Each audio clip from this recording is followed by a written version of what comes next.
Welcome to కాకమ్మ కథలు. మీరు మా కథని చూస్తున్నారు కానీ సబ్స్క్రైబ్ చేసుకోవట్లేదు. ప్లీజ్ సబ్స్క్రైబ్ చేసుకోండి.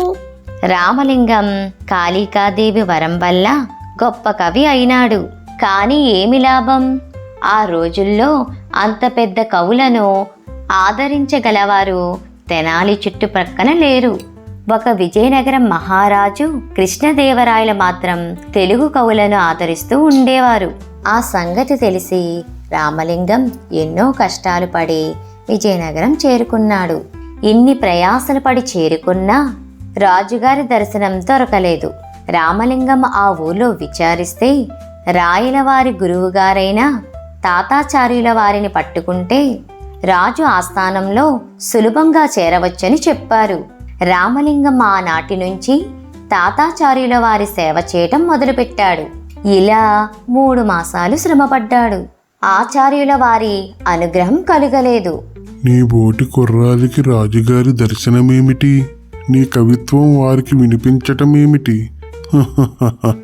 అని నవ్వాడు. ఆఖరికి రామలింగానికి విసుగు పుట్టి ఒకనాడు ఆస్థాన బంట్రోతుకు లంచమిస్తానని చెప్పి దర్బారులో ప్రవేశించాడు. అప్పుడు దర్బారులో పెద్ద వేదాంత చర్చ జరుగుతున్నది. ఒక పండితుడు ఈ ప్రపంచమంతా మిథ్య అని, మనం చూచేది అంతా కల్పితమని చెబుతున్నాడు. సభలో వారంతా ఆశ్చర్యంతో నోలు తెరుచుకొని వింటున్నారు. ఆయన ఉపన్యాసం చాలించి కూర్చోగానే రామలింగం లేచి, అయితే స్వామి, మహారాజు గారు ఇప్పుడు మనకు భోజనాలు పెట్టిస్తారు కదా, మీరు తినకుండా మానుకోండి. ఈ ప్రపంచం మిథ్య కాదనుకునే మా బోటు వాళ్ళం కొద్దిమంది మాత్రమే భోంచేస్తాము అని అన్నాడు.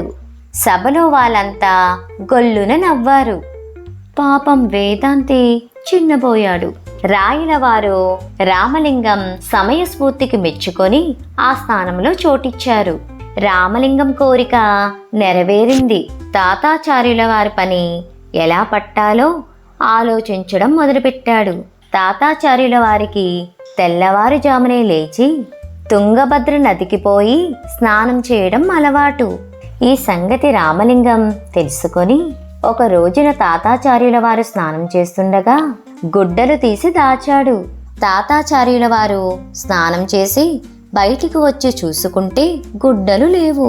రామలింగం అప్పుడే ఏమీ తెలియని వాడిలాగా ఒక వైపుగా నుంచి వచ్చి తాతాచార్యుల వారిని పలకరించాడు. రామలింగాన్ని చూసేసరికి ఆ తాతాచార్యుల వారి పై ప్రాణాలు పైనే పోయినవి. ఇది రామలింగం పనేనని గ్రహించి బతిమాలటం మొదలెట్టాడు. రామలింగం చాలాసేపు ప్రతిమాలించుకొని ఆఖరికి ఒక షరతు మీద గుడ్డలు ఇవ్వడానికి ఒప్పుకున్నాడు.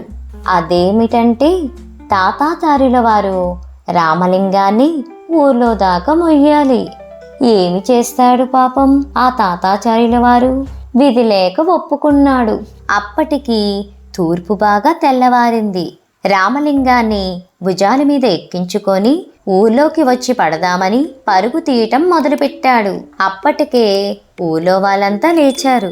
తాతాచార్యుల వారు రామలింగాన్ని భుజాల మీద ఎక్కించుకొని పరిగెత్తుకు రావటం అంతా ఆశ్చర్యంతో చూస్తున్నారు.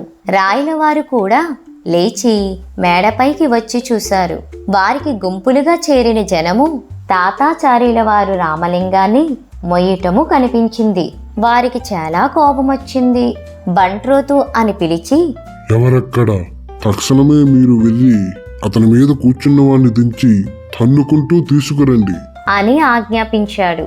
బంట్రోతులు వచ్చి తనని పట్టుకుంటారని అనుకున్నాడు రామలింగం. వెంటనే తాతాచార్యుల వారి మీద నుంచి దిగి, స్వామి, మీ చేత నేను తెలియక మోయించుకోవడం వల్ల నాకెంతో పాపం చుట్టుకుంది.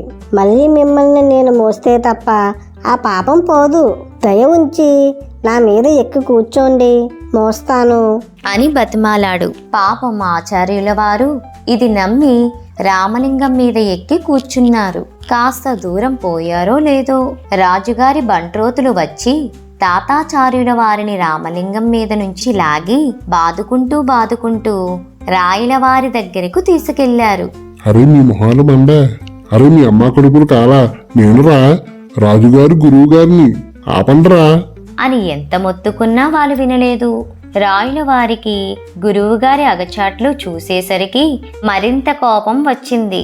రామలింగాన్ని పట్టుకుపోయి గోతులోని పాతిపెట్టి ఏనుగుల చేత తొక్కమని ఆజ్ఞాపించారు. రామలింగం చావకుండా తప్పించుకోగలిగాడా లేదా? తరువాత భాగంలో చూద్దాం.